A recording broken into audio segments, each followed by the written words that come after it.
Shalom, twongeye kubaha ikaze ku isengesho ribohora.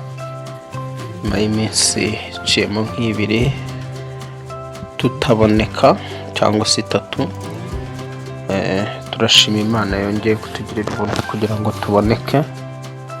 Tuguhaye ikaze rero kuri wowe uri kutumva kuri telefoni yawe, kuri screen yawe. Imana iguha umugisha. Tuzanywe no gusenga, aho duherukira hano ku isengesho ribohora twaganiriye ku ngabo zikomeye Satani akoresha ku kiremwa muntu cyangwa ku mwana w'umuntu, kuri wowe cyangwa se kuri njye. Tubona yuko izo ngabo zidahari, akazi ka Satani nta kaba gahari. Ubu rero tuje kugira ngo dufate umwanya wo gusenga, ariko mbere yuko dusenga ni isengesho riba ryiganje ku kwitandukanya n'imyuka y'abapfuye bo mu muryango ndetse n'imizimu y'imiryango aho umuntu akomoka. Buri muntu wese agira inkomoko ye, agira aho aturuka. Nta muntu utagira aho akomoka n'aho aturuka. Uwo ntabwo yaba ari umuntu utagira aho akomoka ngo habe hazwi se na nyina, sekuru, sekuruza, kugenda mbega hepfo kugeza mu bisekuru. Uwo muntu ntabwo aba ari umuntu. Tuje gusenga rero, ariko mbere yuko dusenga reka turarike twongere ngo Umwuka Wera azabane natwe, atuyobore mu isengesho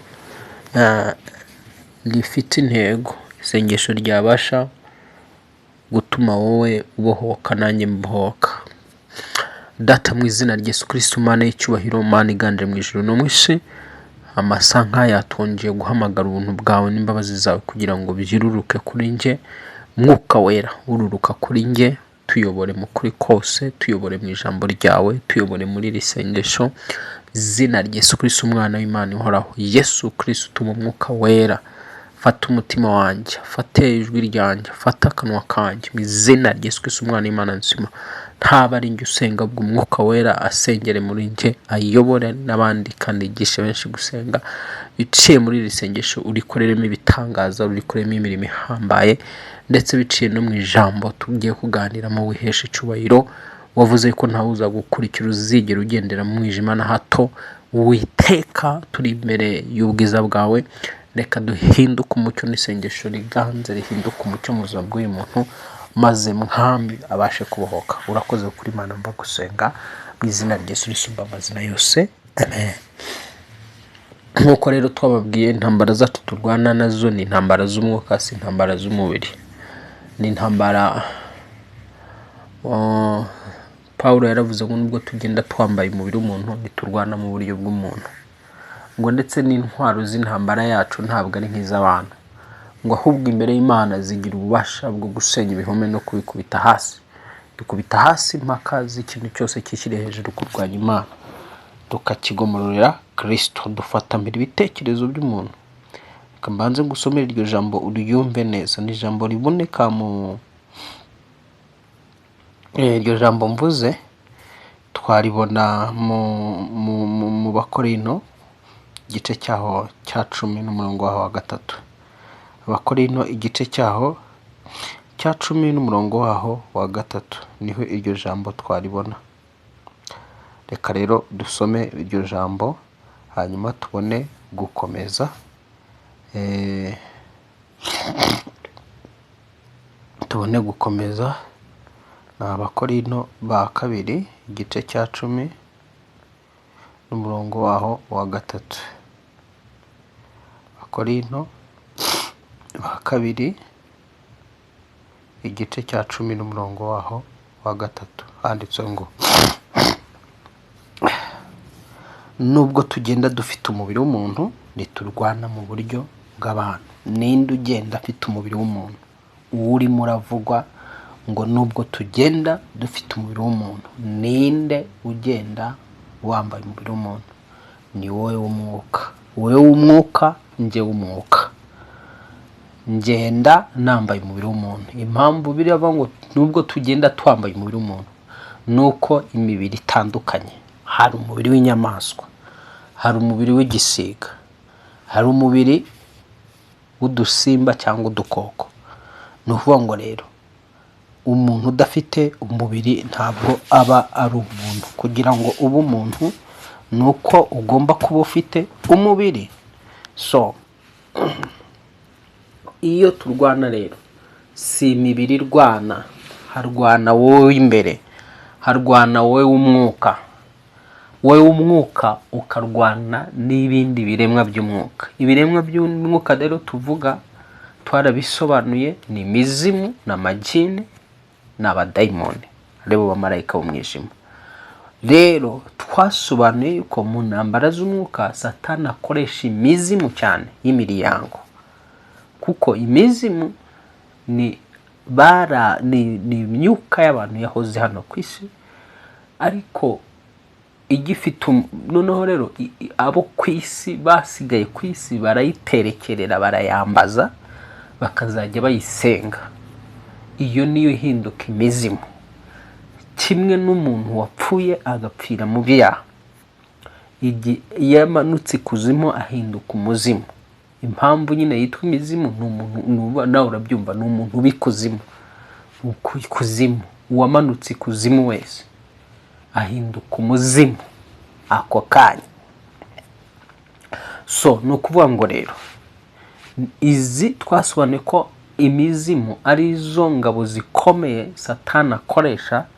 Zidahari urugamba nta rwaba rugihari. Imizimu rero twabonye ko ari ibiremwa bitera ubwoba abantu, kuko ni ikiremwa gishobora kwinjira mu nzu yawe wayikinze, ariko ko kidafite amaraso, kidafite n'umubiri, ntushobora kukibona. Niyo mpamvu Yesu yigisha ku isomo ry'umuzimu yabwiye bigishwa bati, ngaho nimundebe, nimunkoreho, murebe ibiganza byanjye, murebe n'ibirenge byanjye. Ese umuzimu ugira amagufwa n'inyama? Ntihabwa ati, ni ngewe. Bari bahinze umushyitsi, batinye.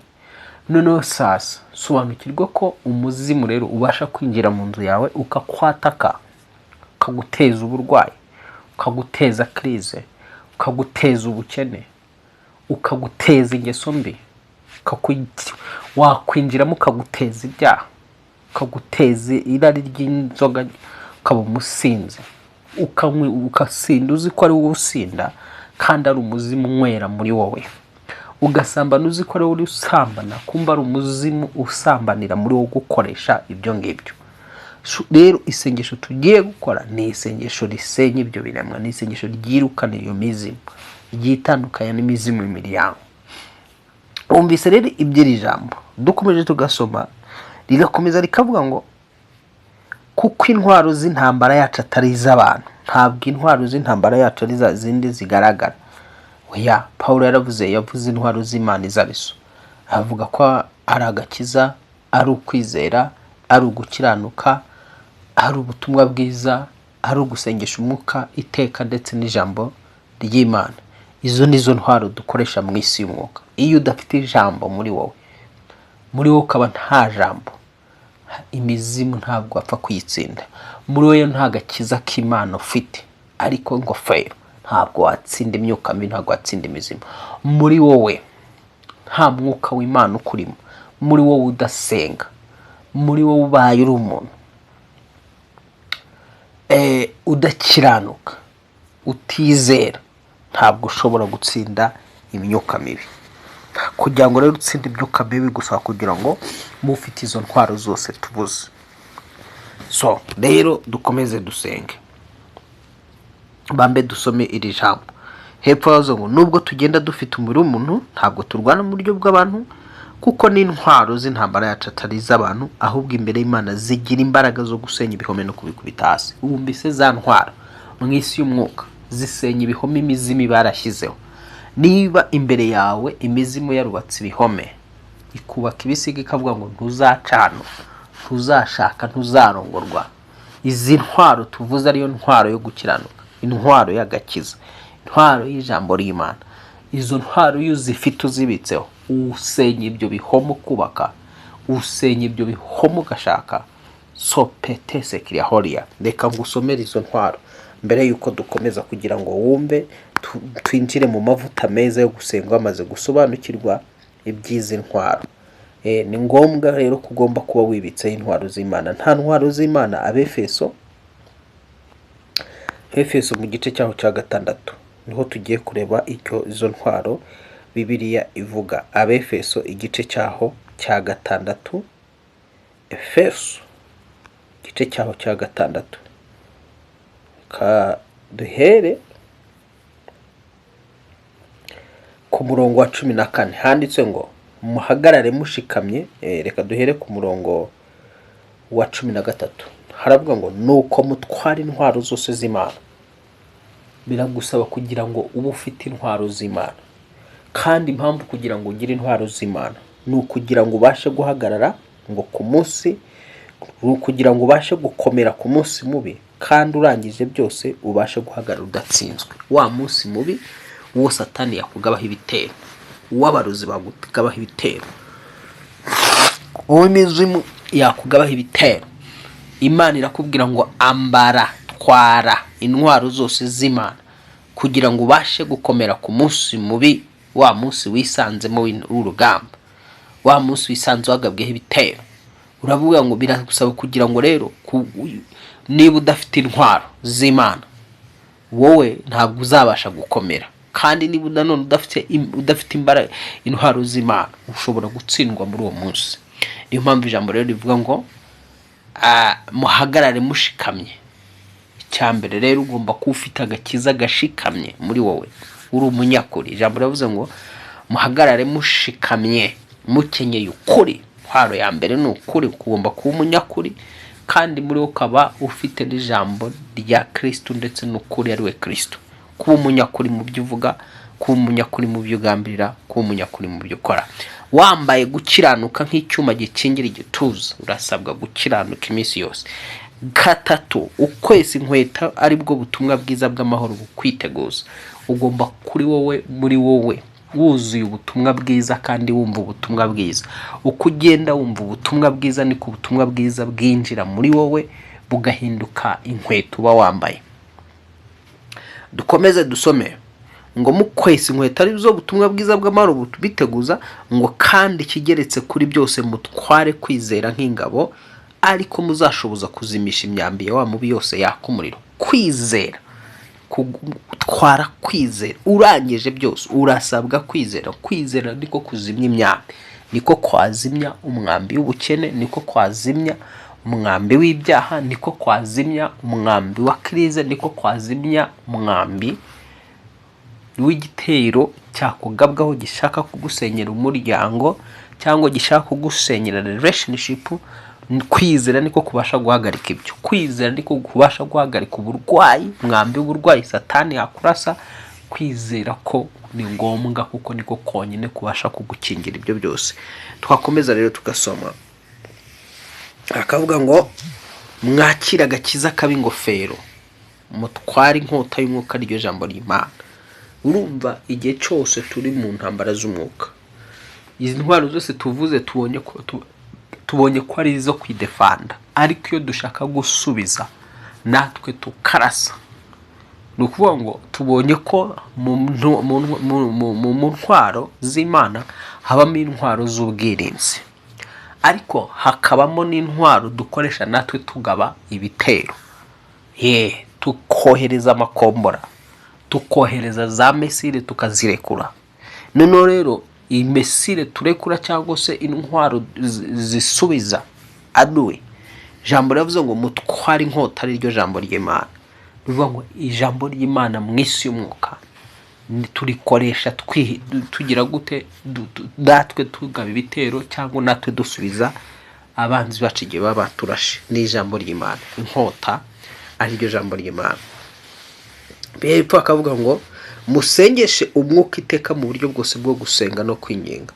ibyo navuze. Urumva ugomba kuba umunyamasengesho, ugomba kwihangamo cyangwa kwiteramo umwuka wo gusenga ugahinduka umunyamasengesho usengera ubuzima bwawe. Utari umunyamasengesho utazi gusenga ni ikibazo, ntabwo wabasha gutsinda imizimu y'imiryango. Imana rero iguha umugisha kandi kugihe neza. Tugarutse rero mu ijambo twahoze dusoma ryakomeze ngo nanone hariya nyine mu Bakora ba kabiri igice cya 10 riravuga ngo dukubita hasi mpaka, ariko kane hakavuga ngo kuko intwaro z'intambara yacu atari iz'abantu ahubwo imbere y'Imana zigira imbaraga zo gusenya ibihome no kubikubita hasi.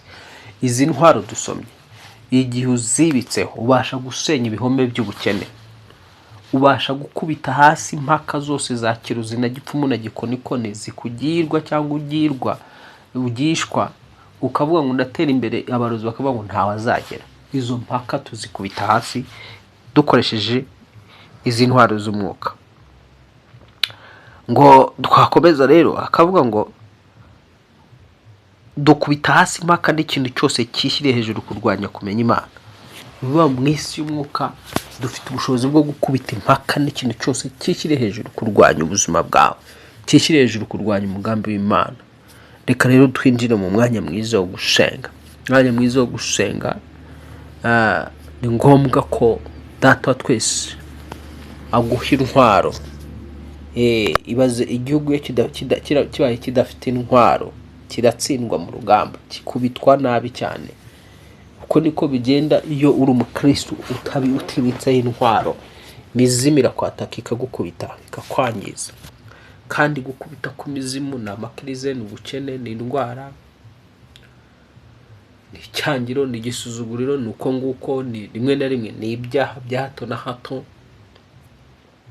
Ariko turashimira Yesu Kristo watsinze urupfu n'ikuzimu, intare mu muryango wayo dukinga ntihagire ucingura. Nashakaga rero kukwereka yuko yes, ugomba kuba ufite intwaro z'Imana kugira ngo ubashe gutsinda imizimu cyangwa se imyuka mibi. Imyuka mibi igihe cyose udafite intwaro z'Imana ntabwo yirukana ngo ugende, ariko iyo wambaye intwaro z'Imana nkuko ubyumvise, imizimu irahunga.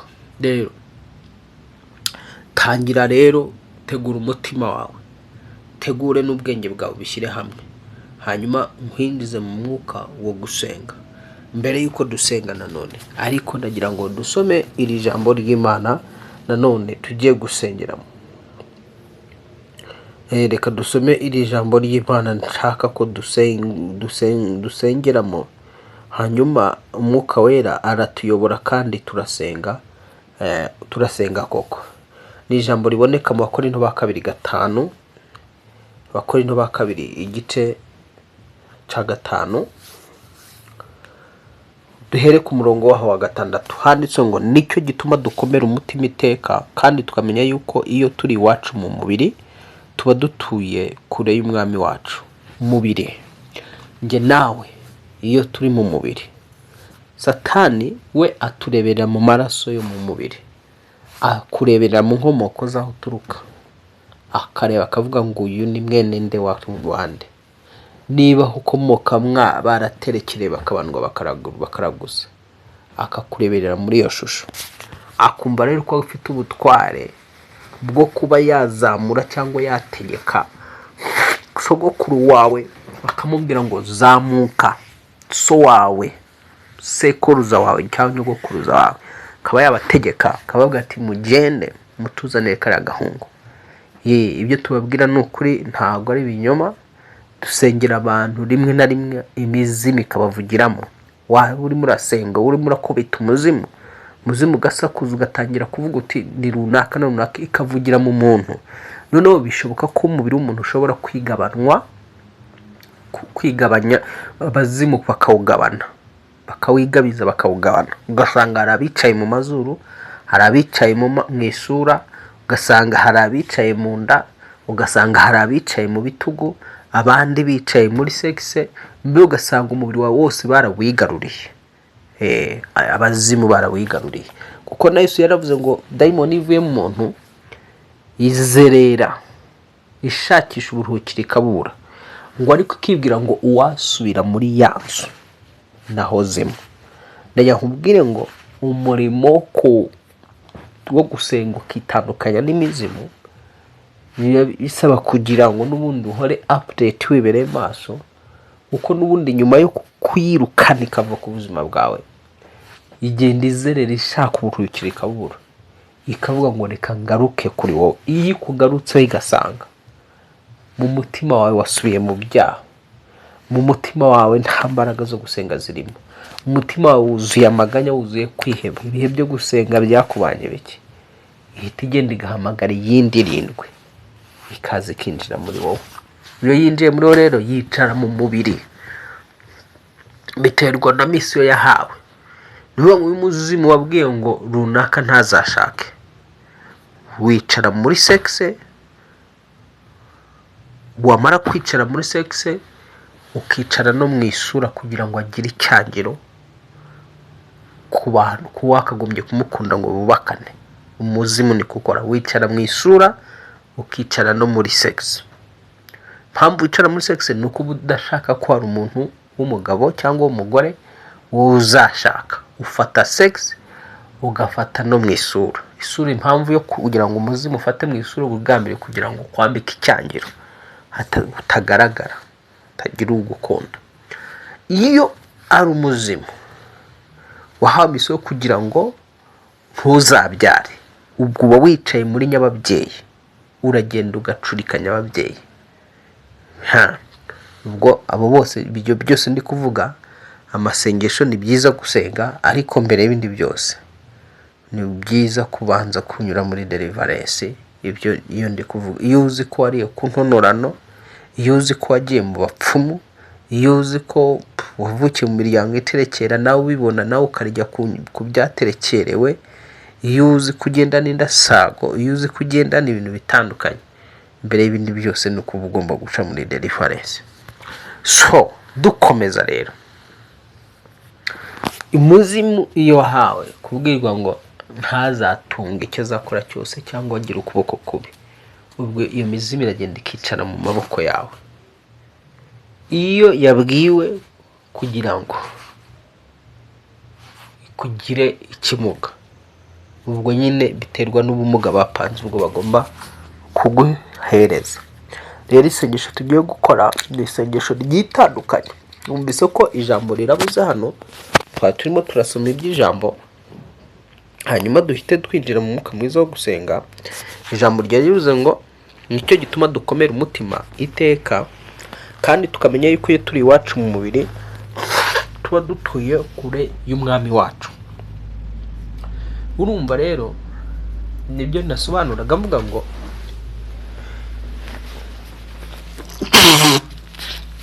Satani cyangwa abadayimoni, imyuka mibi, bo bakurebera mu nkomoko, ntago bakurebera mu nkomoko y'umubiri. Nibakureba mu mwuka baba barakurikirana amaraso yabo. Hari igihe bavuga ngo turakurikirana umuhungu wacu, ni umukobwa wacu tugomba gukurikirana. Ni wowe rero ugomba guhagarara mu mwuka ukavuga ngo sindi uwanyu mu izina rya Yesu, ndi icyaremwe gishya, navutse ubwa kabiri. Wibuke ko ijambo rivuga ngo nabo bamuneshesheje amaraso y'umwana w'intama w'Imana, ngo ni ijambo ryo guhamya kwabo.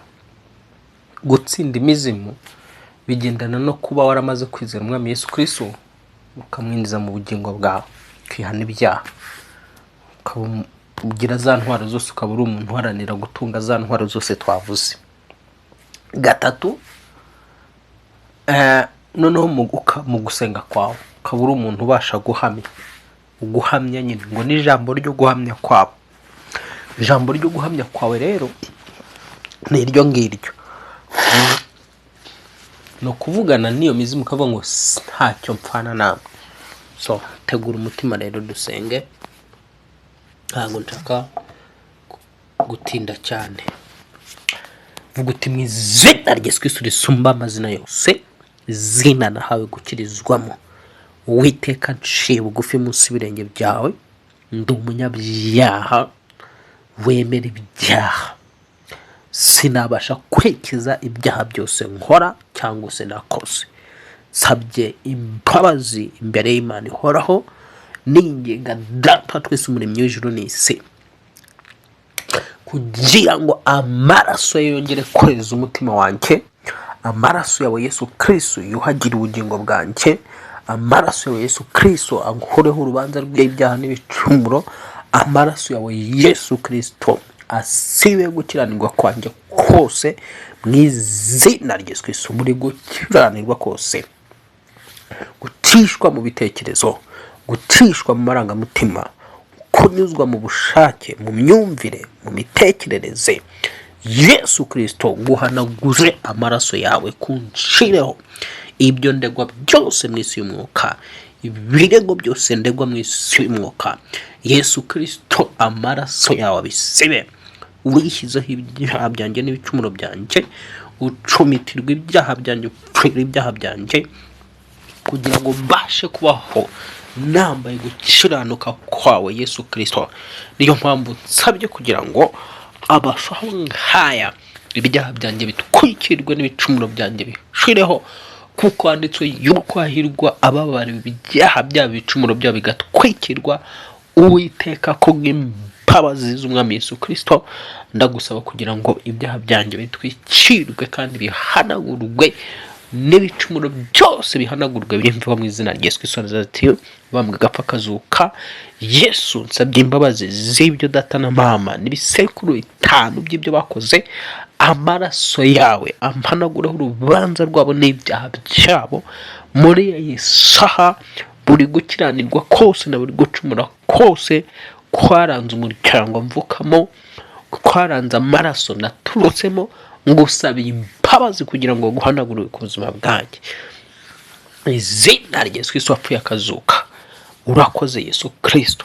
Masanhaye reka uhinduke umucyo mu mutima wanjye Yesu Kristo. Karibu mu mutima wanjye, karibu mu bugingo bwanjye, karibu mu mwuka muri njye, karibu mu mubiri wanjye wose mu izina rya Yesu wabambwe agapfa kazuka. Nyambika intwaro zose Yesu Kristo, intwaro y'agakiza, intwaro yo kwizera, intwaro y'ijambo ryawe, intwaro y'ukuri kwawe, intwaro yo gukiranuka, intwaro y'umwuka wera no gusengesha umwuka iteka. Urakoze mwami, nambaye intwaro zose mwami z'umwuka, intwaro z'Imana. Ninjiye mu mwuka mu izina rya Yesu Kristo, nitandukanyije na buri muzimu wese wangenzaga, nitandukanyije n'imyuka y'abapfuye bo mu miryango Ukomokamo n'Ukomokamo. Izina rya Yesu Kristo Nazareti wabambwe agapfa kazuka, mu izina rya Yesu Kristo wabambwe agapfa kazuka. Nitandukanyije n'imizimu yose, vuga uti mu izina rya Yesu Kristo nitandukanyije n'umuzimu wose wo mu muryango, n'imyuka y'abapfuye bo mu muryango, mu ruhande rwa data, mu ruhande rwa mama, kugeza ku bisekuru 5 byabo. Abo Satani yategeka yazamura, ababarozi bazamura bakabanyohera bakabantongera, iyi mizimu ndayirukana mu izina rya Yesu wabambwe agapfa kazuka. Kuko ijambo rivuga yuko ibimenyetso n'ibitangaza bizagumana n'uwizera, ari uko tuzirukana abadayimoni mu izina rya Yesu Kristo. Kuko ijambo rivuga yuko babisha banjye bazantera baciye mu nzira imwe, bakamunga baciye mu nzira 7 mu izina rya Yesu Kristo wabambwe agapfa kazuka. Kuko handitswe yuko umuntu wo muri umwe wo muri twebwe azirukana babisha b'igihumbi. Kuko handitswe yuko uzatanga ingabo nyinshi zigapfa ku bwanjye Yesu Kristo. Amasankaya ingabo za Satani izitumwa kuri njye, ariyo mizimu itumwa kuri njye, yakwinjira muri njye kanteza imico mibi, kanteza ingeso mbi, ndayisenya muri njye mu izina rya Yesu Kristo. Ndayirukana muri njye mu izina rya Yesu Kristo Nazareti wabambwe agapfa kazuka. Ndirukanye buri mwuka wose wapfuye wakwicara mu mutwe wanjye, izina rya Yesu Kristo wapfuye akazuka. Umutwe wanjye gumanuyemo amaraso ya Yesu Kristo, nguraritsemo Yesu Kristo. Sura yanjye nyiraritsemo Yesu Kristo, umubiri wanjye wose nguraritsemo Yesu Kristo. Ingingo zose z'umubiri wanjye nziraritsemo umwami Yesu Kristo.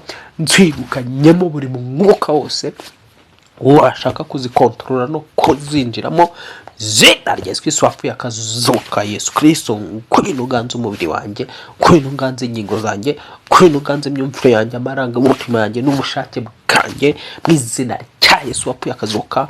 Kwino ganze umutima umutima wanjye wose uko wakabaye mu izina rya Yesu Kristo, unuganze sura yanjye yose mu izina rya Yesu Kristo wapfuye akazuka. Yesu Kristo icara mu isura yanjye uyihindura umucyo mu izina rya Yesu Kristo wapfuye akazuka. Icara mwami mu nyama z'umubiri wanjye, ukorere mu mubiri wanjye Yesu Kristo. Ibiba byihaye ikaze mu mubiri wanjye ndabisora mu izina rya Yesu, ndabisora. Sora ibyo bintu biri mu mubiri wawe, twika ibyo bintu biri mu mubiri wawe mu izina rya Yesu. Sora iyo mizimu yicaye mu nda, iyo yajyaga ivuga mu nda yawe kumva ibintu birimo biridumbaguza. Kubita iyo mizimu uvuga ngo musohoke, kubite kuri iyo nda. Bwira uwo mwuka usohoke mu nda yawe, ukubita kuri iyo nda.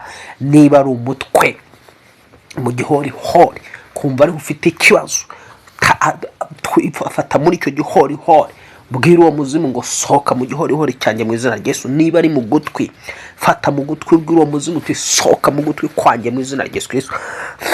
Ahantu wumva utameze neza muri uwo mubiri, menya ngo hari umwuka uhicaye.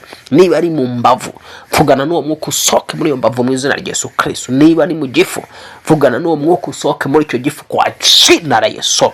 Ndavugana n'imizimu yose katika jina la Yesu Kristo ishaka kwicara mu mubiri wanjye. Muhinge muri w'Imana batwike, muri w'Imana batwike mu izina rya Yesu Kristo. Muri w'Imana batwike kwa jina la Yesu. Ndabohora amazuru, ndatwika abadayimoni bakwicara mu mazuru yanjye, ndayabohoza mu izina rya Yesu Kristo. Nisomba amazina yose, ndabohoza uyu mubiri, nirukanye imizimu yose wa jina la Yesu. Inkurikirana n'inshakisha ndayica mu izina rya Yesu, ndayisenya mu izina rya Yesu. Nitandukanyije n'imyuka bapfuye mu muryango katika jina la Yesu, bakamanuka ikuzimu, bakamanuka kwa Satani. Nitandukanyije nabo mu izina rya Yesu Kristo wapfuye akazuka. Ndabakumira ku buzima bwanjye, abatumwe kunteza ubukene, abatumwe kunteza inyatsi, abatumwe vuga uti mu izina rya Yesu, abatumwe kunteza inyatsi, abatumwe kunteza ibibazo, abatumwe kunteza ingeso mbi, abatumwe gutuma nizenguruka, abatumwe gutuma mpura n'amakirize n'ibibazo mu izina rya Yesu. Marayika wegeranya n'abegeranya umuriro w'Imana batwike, umuriro w'Imana batwike, bampunge ntibazangurukayo mu izina rya Yesu Kristo umwana w'Imana nzima. Urakoze Yesu Kristo. Komeza usenge, ubohore imigisha yawe yose. Iyo ngiyo abazimu batwaye, iyo bakubuza kugeraho, wature kwigeraho mu izina rya Yesu. Aturute mu izina rya Yesu. Ndagera ku mugisha wanjye wose, nibwe n'abazimu, uburenganzira bwanjye nibwe n'abazimu, ndabugeraho mu izina rya Yesu Kristo wapfuye akazuka. Ingeso bantezaga mbi ndazisenya, nitandukanyije nazo mu izina rya Yesu Kristo wapfuye akazuka. Iyi mizimu yose yajyaga inyataka nsinziriye nkizweyo, aturute ndayitwika mu izina rya Yesu. Ndabirukana kuri nge, mugende mwamyuka mimwe, muve ku buzima bwanjye, myuka mizimu mugende mu izina rya Yesu Kristo umwana w'Imana nzima.